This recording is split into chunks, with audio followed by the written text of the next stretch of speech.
Hi friends! Morning అయితే పూజ complete అయిపోయింది కదండీ! ఈవినింగ్ అయితే అమ్మవారి పల్లకి సేవ అయితే ఉంటుంది.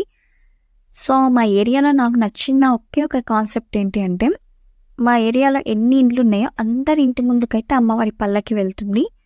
సో, అమ్మవారికైతే హారతిచ్చి అయితే ఇలా స్వాగతిస్తాము. 2 డేస్ నుంచి అయితే వర్షం కంటిన్యూగా పడుతుంది. సో, పల్లకి సేవ ఎలా అవుతుందో అనుకున్నాము మేమైతే.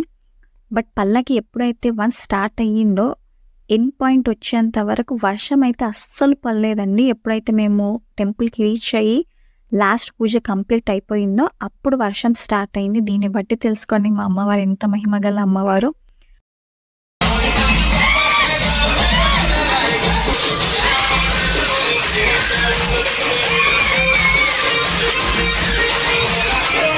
నెక్స్ట్ బోనాలు వ్లాగ్ కూడా రాబోతుంది.